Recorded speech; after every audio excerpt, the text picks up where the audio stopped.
That collection became, in part, a part of the academic community first of the University of Delaware. He gave the University of Delaware in 2001 900 pieces from his private collection. Last year, he followed me to the University of Alabama and recently gave that institution more than 1,500 works from his private collection.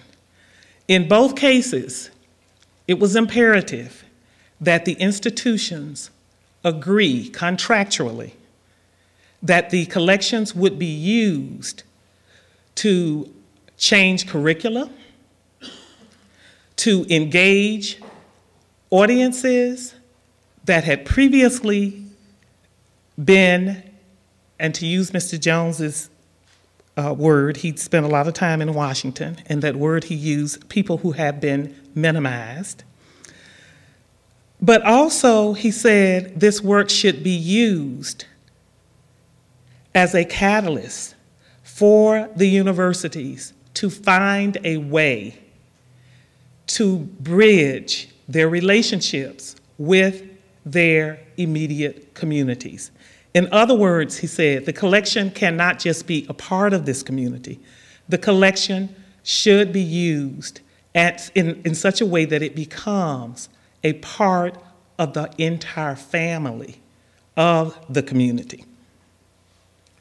What this did immediately was change the ideas about the people, the ideas within the body of people at both institutions. First of all, about the kind of work that is typically produced by African Americans.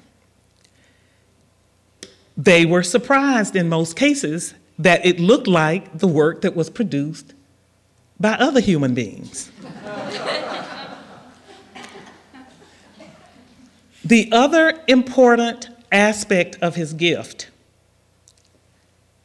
and you'll be happy to hear this, is one of the things Mr. Jones did throughout his almost 50 years of collecting was to always be sensitive and supportive of the artists in the immediate community where he lived and worked at any given time. We're also talking about a man who, through his collection, used that art collection to have impact on other museums. He lured them with gift promises. Some he kept, some he did not keep. And the cases where the promises were not kept, he felt that there were integrity issues that permitted him to break those promises. But the point being, he became aware of a different way of thinking about the power of one. The power of one, he said, that was ultimately the result of the power of many because of the collective impact and potential influence of his private collection. What does this have to do with the cost of tea in China? What it has done, surprisingly enough, particularly after, in 2003, I believe it was, when Arts and Antique magazine identified his collection as one of the most important in the United States. He was then able to take this message to many museums. And he said to most of them this: do not become so preoccupied with greatness that you stumble and overlook another Van Gogh who's in your backyard. Because of his particular emphasis on celebrating what he said, the neighborhood artist, Many of the artists that he collected 50 years ago are now people like Jacob Lawrence and Romar Bearden and Sam Gilliam and Martin Puritt, people who are celebrated as internationally known and respected artists who, at the time and point when he made contact, many of these artists were literally struggling to maintain their studios.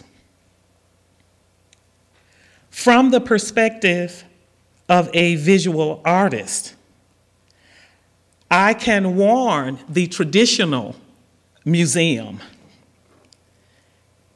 that there is a new kid on the block.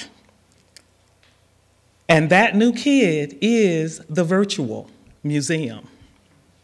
And there are many young artists who are not waiting for the anointing and the attention of the traditional space, and they're taking it upon themselves to create their own museums on the internet.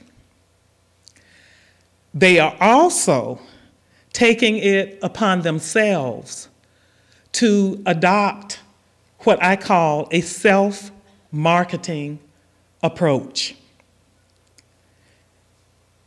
They're producing their own publications, they're writing their own stories, they're soliciting the support of peers, and they are producing their own online journals. They're making a point of important contact, their blogs, their Facebook accounts, their MySpace accounts. And for many of them, I'll throw out a name that many of you will hear in the coming years, Fahamu Peko, who is a young hip-hop, rap, neo-pop artist who has taken the world by storm in less than 5 years. He's in his 12th international exhibition as we speak. He has produced his own publication.